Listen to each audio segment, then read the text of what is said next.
Imana iri irakora umukwabi, ikora umukwabi, igiye gukora umukwabi mu bashumba, mwiyoberanyije, mwanze kuragira intama nk'abaziragijwe, mwazigize imikumbi yanyu, muzigira ubwonero bwanyu aho mwona, mwazigize ibitambo, muriho muzitambaro, barapfa ubusubirizo, ntimyakiro babwiye, muraho, muragugara, muraho, banira mu bayobozi, muriho murakora ibyo mushaka, murarya ibyo mushaka, Imana iraje ikubite hasi ihereye hejuru, ma minisitiri imanure ibakureho, yimika abandi. Hari abandi igihe cyose unaniwe gukora icyo ugomba gukora, hari abandi bantu barangije kwiga kandi bakeneye akazi.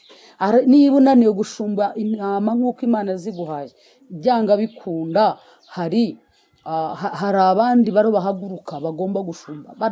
Hari Dawidi ukiri mu ishyamba, hari Dawidi, hari icyari ba Dawidi, hari ba Eli basinziriye, ba Eli dufite uyu munsi dusigaranye abatambye basinziriye, basigiye mu byayi gusa, birirwa bahoza ibyayi mu mahoteli, bariho bagenda bakatisha icyuma ko batigeze babibona kubera karande, kubera ko wakuze iwanyu mutarya ngo muhage, karande kuko mutari muzira ukarangwa, karande kuko nta cyubahiro ugezeho n'icyubahiro kirakugushije, icyubahiro kigukuye mu mwanya, icyubahiro kigukuye mu mavuta, icyubahiro kigukuye mu mugisha, kirakumanuye, kikugushije mu busambanyi, kikugushije kwiba ukagwa ku kamanyu katangana n'umushahara wahembwaga, kutanyurwa, imitima yanyu ntabwo inyurwa, ntabwo ufite kunyurwa. Umuntu ufite Imana aranyurwa. Ibintu byose mwakiriye, ibintu byose murimo ndabivuga mugakanura gutya, ariko hari ibintu karande ukayibamo, karande ikakuza gushaka, karande ikakurambagiriza. Iki kintu numvise abantu benshi bakivuga, ariko nasanze ari byo kandi koko mwarakoze kuko mwakumvise. Karande irakurambagiriza ikaguha umugabo umeze nkawe, ubundi mukirwa hasi ukagira ngo muri karate. Karande mugasohokana umwe amaso undi amaso, musutse ukajya muri abaturanyi, kubera icyo yarakurambagirije kuzana umufasha ugukwiriye. Yakuzana umufasha ugukwiriye kuko arayikorera bien, atamba ibitambi waba. Tongeye kubasuhuza inshuti zacu, abakunzi bacu aho muherereye mu migabane igiye itandukanye, abari muri Afurika, abaturanyi bacu bari i Burundi, abari muri Leta Zunze Ubumwe za Amerika, abari muri Leta Zunze Ubumwe z'Abarabu, abari Canada, Australia, Uburayi bwose, turabashuje mu izina rya Yesu Kristo. Tubahaye ikaze muri kano kanya, mwumve muguwe neza kandi mukomereze gukomerera mu mwami wacu ari we Yesu Kristo. Rero ni ka kanya tumaze igihe tuganira namwe, tubazanira ubutumwa Imana iduha, duhishurirwa kuri izi mbaraga cyangwa se kuri iyi myuka ishobora gutuma udabasha kugera ku cyo ugeraho, bitewe n'ibihe waciyemo, bitewe n'ibihe bagucishijemo, bitewe n'ibyo wakoze. Uyu munsi ukaba utazi kuri mu ngaruka, ariko ingaruka zo uzirimo zigaragarira mu byo ugezeho cyangwa se mu byo ugenda ucamo. Rero twagiye tubona mwese mwarazikunze izi nyigisho, bituma mugenda muduhamagara, bariho baduhamagara, abantu bariho bagenda bakurikiza gahunda z'uko bashobora kurenga iyi ntambwe, uburyo bagomba kuva muri izi mbaraga, ukuntu bagomba kwikoreza izi mbaraga, bariho babikora. Mwese Imana ibahe umugisha, kuko natwe turabona umusaruro bitewe n'uko iyo umuntu akubwira ati narasenze kandi nakurikije icyo wambwiye, none ndabona narabohotse, ntako bisa. Rero Imana ibahe umugisha, turabakunda. Nta kiri kiba gitumye tuza ahangaha, tuba tugira ngo tubashe gushyira hamwe, tubashe gufatikanya ku murimo w'Imana. Rero Imana ikugeneza. Tubibutse ko itariki ya 1 ukwezi kwa gatandatu tuzaba dufite amasengesho, aho tuzasenga twibohoza, twitandukanya, ndetse kugira ngo twikure mu mbaraga z'abadayimoni zimwe zishobora kuba kwagutamba ibitambo bikagufata, ahubwo noneho twegera tutube bashya. Rero tuzaba dutangira dusenga, ndetse tuzajya dukora na Zoom. Ku bantu wese ushaka kwinjira muri iyo link ya Zoom, uzajya unyandikira kuri WhatsApp yanjye kugira ngo tubashe kubana, tuzabane, kuko tuzadutangira 2:30 zo hano mu Rwanda. Imana rero ibahe umugisha. Reka dusenge Imana. Data wa twese wo mu ijuru, turagushimye kuri Imana, uri Imana ikomeye kandi igira neza ikiranuka, uri Imana hejuru ya byose, uri Imana ireba, uri Imana idahishwa. Turakwirayambaje kugira ngo tuyoboreze urukundo rwawe, tuyoboreshe ineza yawe n'imbabazi zawe, biduhoreho igihe cyose. Turagusabye rero kugira ngo tukubonere umugisha mu izina rya Yesu, tubone ukuboko kwawe kwiza kutubeho, kandi Data rero twiyereke. Turagusabye rero kugira ngo ubane natwe kandi utugire neza mu izina rya Yesu Kristo Nazareti. Hembura abantu bose badukurikiye, abantu bose baduhanze amaso, abantu bose bahora bakurikira ibiganiro, abantu bose bafite uburwayi ubakize Mana, kuko ari wowe muganga uvura indwara zose. Turagusabye rero ngo uze tubane, Mwuka Wera utuyobore mu izina rya Yesu, amen. Imana y'amahoro ibahe umugisha. Mu by'ukuri ku byo tugenda dusobanura cyangwa se ku mayerekwa Imana iri igenda itanga, Imana igiye iduhereza. Tugiye kuvuga rero nubwo biri mere gutya ariko mfite n'ubutumwa bwanyu, mfite n'ubuhanuzi. Turavuga ku kanwa, tugiye kuvuga ku kanwa. Akanwa kacu, akanwa tukatuzaho turema ibyiza, ndetse rimwe na rimwe tukanakavuga dukoresha cyangwa se tuvuma, tunavuga amagambo atari meza. Ibyo byose rero bigenda bigira ingaruka nyinshi cyane ku muntu. Ni ukuvuga ngo ushobora gukoresha akanwa uvuma umuntu, ukamuvuma, ukamutuka, ukamuhamagaza. Uzarebe cyane abantu bagiye iwabo bahamagaza ibitutsi, ugasanga baraguhamagara bakutuka, bakagupfobya. Iyo udafite ibihe byo kuba mu Mana ngo usenge, wikuraho ayo magambo, rimwe na rimwe arakota, arakokama. Aribwo uzasanga umuntu akura agasigarana ijambo ry'umugani avuga ngo waho umutindi yanitse ntiriva, ko yakuze yumva afite imigani ipfuye iri aho ngaho. Ariko nagira nkubwire ngo humura, hari akanwa kavumura. Rero hari akanwa katura amagambo, katuye amagambo mabi ku buzima bwawe. Ntimugatesha agaciro, ntimukabifate ko ari ibintu biri aho. Umupfumu ashobora kuvuga ijambo, ashobora gukoresha akanwa. Amagambo turareba uburyo bubiri bw'ururimi rushobora gukoramo neza cyangwa nabi. Reka mpere mu kibi. Ururimi rushobora kwatura amagambo mabi kandi akakubaho. Ururimi rushobora kukuvugaho ikintu ndetse rukaguteranya, kandi ibyo rwavuze bikemerwa, wowe ukuri wavuze ntikwemerwa. Akanwa rero gashobora kwatura amagambo mabi, akanwa kakasohokamo ibintu bibi. Ako kanwa rero biragoye, iyo kadakorewe deliverance biragoye kugira ngo kabone akandi kanwa kakaturaho byiza. Munyumva aha ngaha, aka kanwa kagiye gasohokamo ibintu bibi, kagiye gakorwamo ibintu bibi, kagiye kavuga ibintu bibi birenze.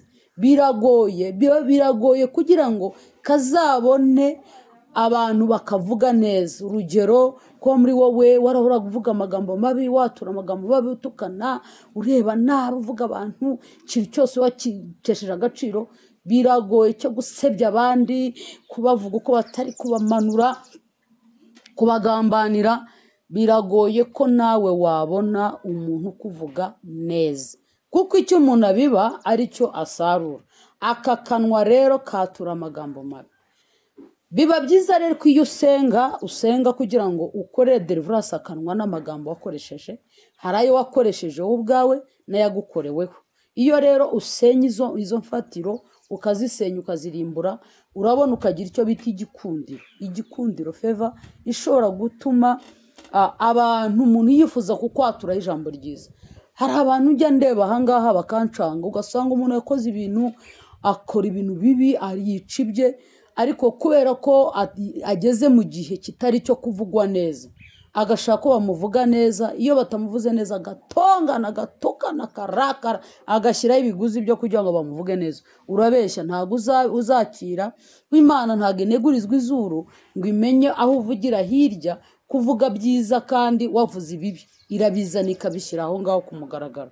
Rero kugira ngo usenge bisaba ko usenga, ukikorera deliverance, ugasenga, ukisabira igikundiro gishobora gutuma nawe ubwirwa amagambo meza atandukanye na yandi wagiye ubwirwa. Noneho nawe ukavuga uti, ukiyaturaho ijambo ryiza, kuko numara kwiyaturaho ijambo ryiza rya mbere kuri wowe, niwe muhanuzi wawe wa mbere w'ubuzima bwawe, nibwo bizakunda. Noneho bitume noneho ubona n'abantu Imana iteguye bakuvuga neza. Aka ni akanwa kabi. Hanyuma rero akanwa keza nako gashobora kubaho cya gihe habaho kurema umugisha, harimo kwatura amagambo meza, akakwatura. Twese ibyo dukora n'ibyo duharanira ijambo rivuga ngo Imana iguha umugisha, Imana iguha umugisha. Iyo uvuze ngo Imana iguha umugisha, nuko nawe hari uzakwifuriza umugisha. Ijambo Imana yabwiye Aburahamu avuga ngo uzagusabira umugisha azahabwa umugisha, uzakwifuriza umugisha azahabwa umugisha, uzakuvuma nanjye nzamuvuma. Iyo wamaze guhinduka akanwa k'Uwiteka, wamaze guhinduka icyaremwe umugisha, kwamara guhinduka ibyo byose bikava.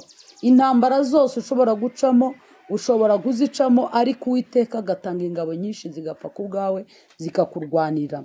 Wabuze amagambo menshi, warabeshye.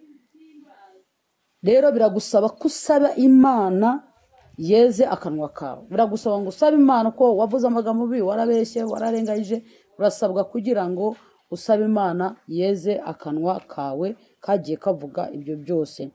Amatwi yawe yumvishije byinshi, yumvise iby'abantu bakubwira amagambo meza n'amagambo mabi kugeza igihe wagwiriye mu cyaha.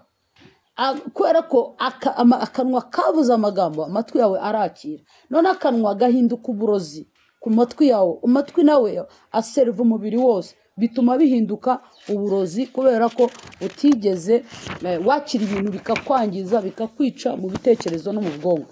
Rero icyo gihe hari ingingo zawe, hari ingingo zimwe na zimwe zigenda zangirika, hari ingingo z'amatwi zirangirika, ingingo zo gutakariza umuntu icyizere zirangirika, nawe ubwo bakagutakariza icyizere kubera ko hari akanwa. Ibihaha bijya byakira ibintu byinshi ku buzima bwawe. Ibihaha birahumeka, ugahumeka ikibi. Iyo watinze mu cyaha uhumeka ikibi, iyo wavukiye mu cyaha uhumeka cyo, ukahumeka karande, ukarya karande, ukanywa karande, ugashaka muri karande, ugacuruza muri karande, wiga muri karande. Umva, uvuka muri karande, ugakurira muri karande, ukarya karande, ukoga karande, ukisiga karande, ubuzima bugakomeza ugapfapfana, ukiga muri karande, ukarangiza kwiga muri karande, ukashaka akazi muri karande bikanga, ukabona akazi muri karande. Wamara kubona akazi karande igatega amaboko, wahembwa igatega amaboko igatwara, wahembwa imandwa zabo zigatwara, wahembwa iki byose bigaterura. Karande ikagutegekera ku mushahara wakoreye wavunikiye, karande ikagutegekera ikagushyiraho igihe, ikaguha icangira umukobwa mwiza, ikaguha ikibengero uri umusore mwiza, ikakwima urubyaro ufite icyo kugaburira abana. Ikarande ikakwicarira, karande ikakuzana indwara izibaho n'izitabaho, ikazizana ikazitereka iruhande rwawe. Karande ikakwigirizaho nkana. Bantu banjye, yaba mwanyumviraga, ikibazo mwumvira abanyabinyoma gusa, yaba mwanyumvira mwamenya ibintu biro bahambira mukabivamo. Barababeshye, ukubwira nawe ubwe ntabuhotse araho, karande zaramuzengereje, yirirwa ari aho ngaho gusa, arasoza akagusama, arasoza agakora ibintu. Mwanze gusenga, muro muratamba ibitambo, mwanze gusenga, muro muri kurura imyuka mibi, mwanze gusenga, muro murasambana musabwa, mwanze gusenga, mwanze gukiranuka, muro muracirira amarozi. Ibitambo rero baratamba ku mugaragaro, abana bakoze Imana barapfa ku mugaragaro, biva muri bene se, muri bene wanyu bo mwasenganye, bo mwasangiye. Ni ibintu byose nko murabona inkongi z'umuriro zariho zirahaguruka, kwibaza ni gute agacinjiro gahora gashya buri mwaka hagomba gushya. Kuki buri mwaka mvuga ibintu muzangarukira? Hari igihe muzangarukira. Buri mwaka agacinjiro karashya, ariko aka gacinjiro gacya buri munsi, buri mwaka, kandi ni ukubera iki? Noneho gahiye mu kwa gatanu karahiye, utekereza ko iki nyamara hari igihe kizagera, nuko mbivuga mu bamwe bakaza bakabipirata bakabivuga uko bashaka, ariko hari igihe kizagera ko mwari kumwe n'umuhanuzi. Ni gute inkongi ahantu? Ese agacinjiro kagana kana ntabwo kagiye kizimya moto? Ntabwo kajya kizimya mwoto, ariko bigomba kuba ngaho. Intambara ari biki bantu? Imana iri irakora umukwabi, ikora umukwabi, igiye gukora umukwabi mu bashumba. Mwiyoberanyije, mwanze kuragira intama nk'abaziragijwe, mwazigize imikumbi yanyu, muzigira ubwonero bwanyu aho mwona, mwazigize ibitambo, muriho muzitambaro, barapfa gusubirizo ntinyakiro babwiye. Muraho muragugara, muraho bane no mu bayobozi, murakora ibyo mushaka, murarya ibyo mushaka.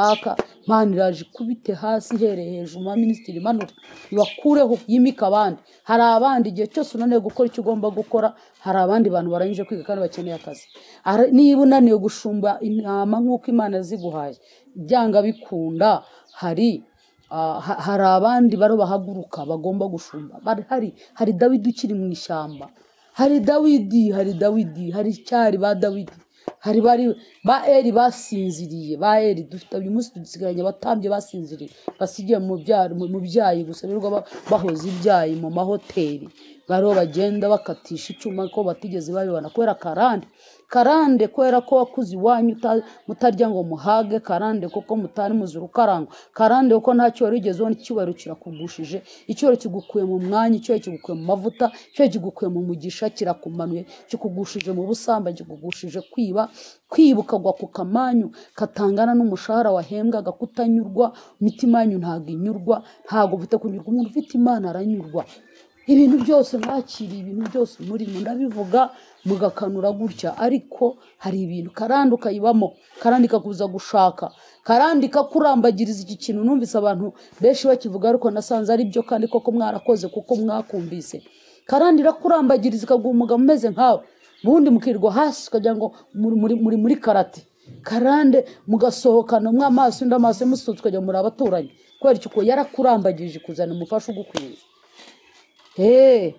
Yakuzana umufasha ugukwiriye kuko arayikorera bien, atamba ibitambi waba himandwa neza, aranywa ukabona umuntu aranywa cyane ukagira ngo ni inzoga n'inyota, ariko ko umuntu anywera inyota akanywera ingesa akanywa akongera akanywa, wowe ukabuze ngo nibisanzwe, ubwo n'umuterekera ibyo wamuterekeye ibyo wamutongera wakora. Mwebwe mufite abantu bameze batya, jya umenya, nagira ngo ubwire ngo abamaso cunga sana, kagira umuntu w'inzoga barazimutumye aranywa akanywa cyangwa se undi aranywa itabi nk'umuko w'incike akanywa itabi, umwana w'umusore akatuma itabi, umwana w'umusore ntacyo yabuze akava iwabo akajya kuba ku muhanda. Utekereza se ko atari ibitambo biri aho ngaho bimugendaho? Ibitambo byaratambwe migeze muri iki gihe, none bamaze kubashobora icyo mwasengaga mushaka ifunguro ry'uyu munsi. Mwabonye ifunguro rero, ntago mwashatse nyir'ubugingo. Rero ko ibitambo biza biriho biraza, kabona ibintu byose ntago bisanzwe. Kasanga umuntu arasambana isaza agasambana, nguyu umugore Kigali, undi Gisenyi, undi Ruhengeri, undi Majyepfo, undi Burasirazuba. Ukagira ngo uyu muntu, abandi hari n'abafite umugore umwe ukubabona rwose nawe ubwaravuga ati nawe simuhagije, ntabwo muhagije, ndacyashoboye kurera abana bawe. Ko wowe buri munsi ugeze urabyara umwana w'akantu runaka, usigara noneho utazi n'amazina yabo, ngo ariko nawe mwaramboye ngo n'uyu nawe se n'uwanjye. Kubera ko utabyemera ubyara uwo musa kabyara aho ugeze, ukoze mu rugo kabyara, umunyakabaro ukabyana nawe, uwo waguriye mu isoko ukamwaka akanimero, uwo wagendanye nawe imodoka ukamwaka akanimero. Wowe ukabuze ngo ni ubuzima, ntabwo ari ubuzima. Umugore nawe ati n'igihe naranarwemeye, umugabo wanjye senga, kuko ibyo aba yaricajwe ku nkono, aba yaricajwe yaraterekereweho ibintu. Hari ibintu baba baramuterekereyeho, ibyo n'ibyo biba bimukoraho. Hari akanwa katuye muri we, hari ibintu yakire muri we, ibyo ahumeka byose biba biciye mu munwa cyangwa se biciye mu bihaha bye, asohora yakarande.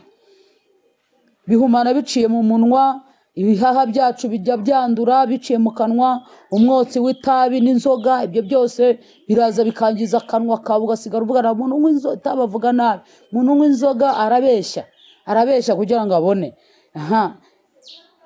Yanyoye inzoga zaciye mu kanwa, azavukana uwo mwuka n'umwana ubyaye. Inda wateye uvuye mu businzi, uwo mwana akeneye gusengerwa.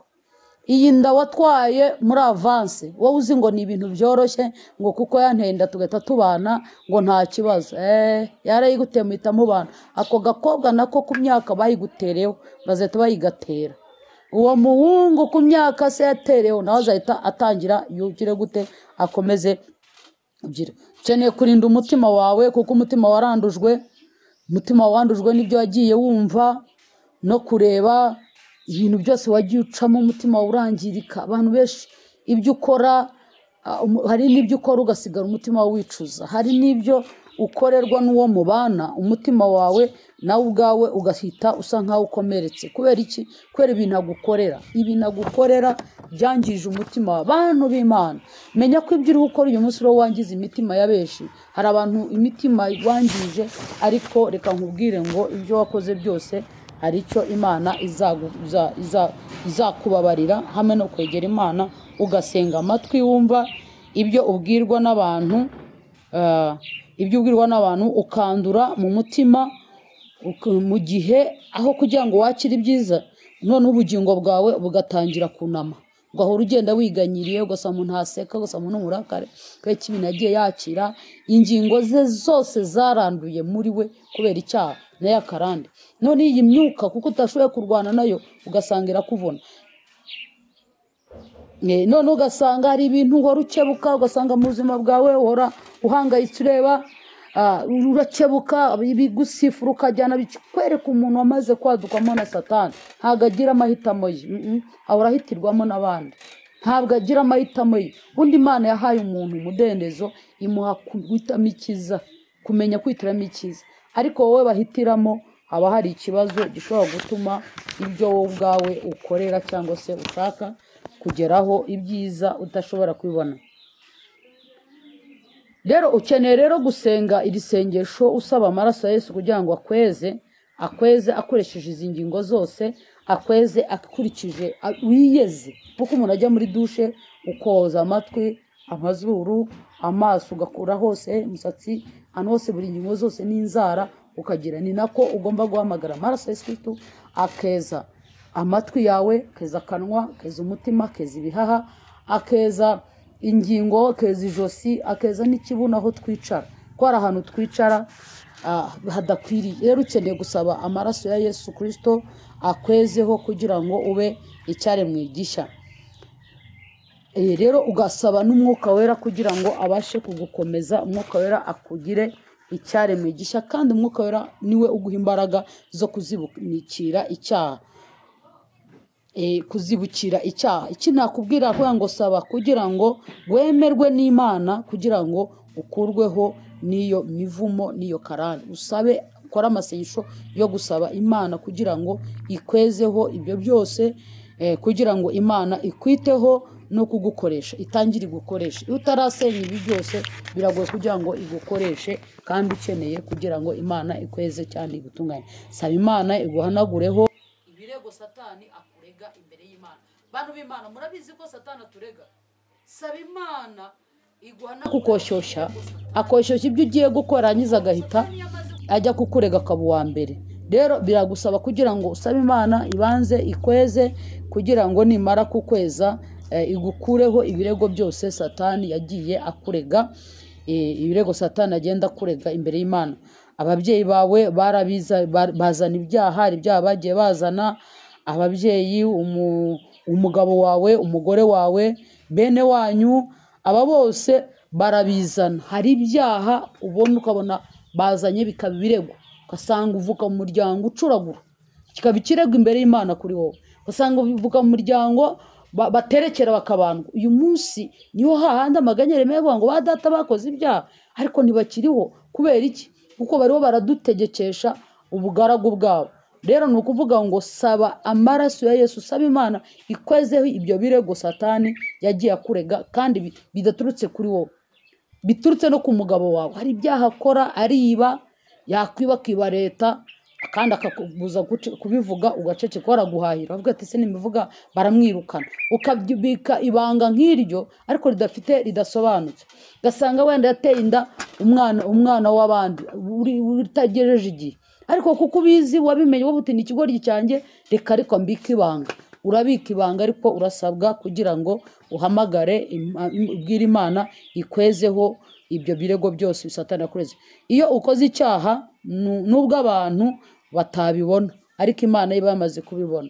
Ubu ukeneye rero gusaba imbaraga kugira ngo ibashe kukweza. Satani we yakubonye, nta n'undi muntu urakubona. Ukimara kugikora, Satani yakubonye, ahita yiruka ajya kubwira Imana kugira ngo aza gufatira ibihano. Rero iyo udafite umwuka wera, usanga akesha umutima wawe kubera igitemba cy'ubwoba kiba cyamaze kuza. Reka twisomere iri jambo riri muri Zaburi ya 15. Zaburi ya 15 ku murongo 15. Zaburi, aduhere ku murongo wa mbere, niyo twageza ku wa gatatu ntacyo. Zaburi 15 umurongo waho wa mbere kugeza ku wa gatatu. Aravuga ngo, Uwiteka ninde uzaguma mu ihema ryawe? Ninde uzatura ku musozi wawe wera? N'ugendera mu bitunganye, agakora ibyo gukiranuka, abavuga iby'ukuri nk'uko biri mu mutima we, utabeshyera abandi ururimi rwe, ntagirire nabi mugenzi we, ntashyushye inkuru y'umuturanyi we. uwo nguwo. Ibi ni ibintu Satani ahita yiruka agahita ajya kukurega akajya kubikuregesha. Ariko nagira ngo nkubwire nsoza, Uwiteka Imana akeneye kugira ngo numara kwezwa azavugana nawe, numara kwezwa, numara kubabarirwa ibyaha, amasezerano nibwo aboneka akaza. Ariko ntago nzi kuko isengesho ry'umunyabyaha ni ikizira amaso y'Imana, ariko usanga abantu benshi bavuga yicara njye mfite amasezerano, usanga umuntu ntiyaretse ibyaha ariko yicaye ku kantu kavuga ngo ariko ngo ufite amasezerano. Ese kuki, reka nkwibarize, kuki utinda kuvuga ngo ufite amasezerano ariko ka kantu ko kuvuga ngo ureke icyaha kuki kutakareka? Kuki uba wabwiye ngo ureke icyaha ntukireke? Ariko mufite n'abababwira nabo ubwabo ari abanyabyaha, ugasanga kenshi biragoye. Reka nsoreze kuri ubu buhanuzi Imana impaye kugira ngo tuganireho. Turabanze dusome Ezekiel 36. Aravuga ngo sinshaka kuzongera kumva, ku murongo wawo 15, sinshaka kuzongera kumva abanyamahanga bagutuka, habe no gukozwa isoni nabo. N'ubwoko bwawe ntuzongera kubusitaza ukundi, niko Umwami Uwiteka avuga. Reka nsubiremo iri jambo, sinshaka kuzongera kumva abanyamahanga bagutuka, habe no gukozwa isoni nabo. N'ubwoko bwawe ntuzongera kubusitaza ukundi, niko Umwami Uwiteka avugana nawe. Amen. Haleluya. Uwiteka Imana ambwiye ngo nkubwire ngo Uwiteka, kubera ko umaze igihe uyishaka, kubera ko umaze igihe wiyezaho igicumuro, kubera ko umaze igihe witandukanye n'ibyo ababyeyi bawe bakoze, kubera ko umaze igihe hari ibintu wamaze kumenya wavumbuye kandi utashakaga kwibyisangamo, Imana irambwiye ngo nkubwire ntishaka nayo ubwayo ntabwo yinezezwa n'ibitutsi bagutuka, nta nubwo inezeza nuko umuryango witotomba ku bwawe. Irambwiye ngo nkubwire ngo kuko itazongera kwemera ko hari umuntu, kubera intambwe wateye. Haleluya. Kubera intambwe uteye yo gushaka Imana, kubera intambwe uteye yo kwizera, kubera intambwe uteye yo kugira ngo womatane nayo, Imana irambwiye ngo ntabwo sinshaka kuzongera kumva. Haleluya. Imana yambwiye ngo ikugarutseho kandi ije gusenya inkuta. Hari ibikuta ije gusenya byari byarubatswe ku buzima bwawe, hari amagambo bari baravuze ku buzima bwawe, ariko Uwiteka yatesheje agaciro, arashaka kugira ngo avugane nawe ijambo rimwe rifite umumaro. Uwiteka ari umwambaro bakwambitse, arawitegereje, arawureba, aravuga ngo mwana wanjye, ngo kuko nsanze bakwambitse umwambaro utajyanye nuko nkubona, utajyanye nuko ngukunda, utajyanye n'uburyo ngushakamo, nkwambuye umwambaro, nkwambitse umwambaro w'icyubahiro. Haleluya. Kuko Uwiteka aje kukwambika umwambaro w'icyubahiro, kuko Uwiteka aje kukubakira, kuko Uwiteka aje kukuremera, kuko Uwiteka aje kugushingira ihema, kuko Uwiteka akugarutseho kandi asanze ukice haha. Wari umaze igihe uri mu marira menshi, wari umaze igihe uri mu gahinda kenshi, wari umaze igihe witorora, wari umaze igihe wizengurukaho, wari umaze igihe wumva amakuru atari meza, wari umaze igihe wumva ibiguca intege gusa, ariko Uwiteka arambwiye ngo azanye inkuru nziza ku buzima bwawe, azanye inkuru nziza y'ihumure ku buzima bwawe, azanye inkuru nziza yo kuguhindura amateka, azanye inkuru nziza kugira ngo abo bacurira ingone muhumure, mwongere muramye kandi munezerwe mwishime, kuko itazonye ndetse n'abawe bagiye baguciraho imigani bumva ngo nta kintu cyakuvaho. Uwiteka aritamura, yaravuze ngo yongeye kugaruka, ngo ntazongera kwemera ibitutsi bagututse bongera kubigutuka, ntizongera kwemera ijambo bagufashe bongera kurigufataho, kuko Uwiteka Imana Jehova ari data wa twese, umuremyi wawe ni uwera kandi arakiranuka, ashobora byose muri byose. Shalom. Data, mu izina rya Yesu ndagushimye ko wumvise mwami wanjye iri sengesho mbasengeye, nk'uko untumye kuri ubu butumwa wahaye, ushoje ubahaye, weze watunganye, ubashyira ahakwiye, babone Mana isezerano ryawe risorera igihe, kuko uri umukiza. Urakoze Data Nyiringabo, icyo ni cyo mu izina rya Yesu.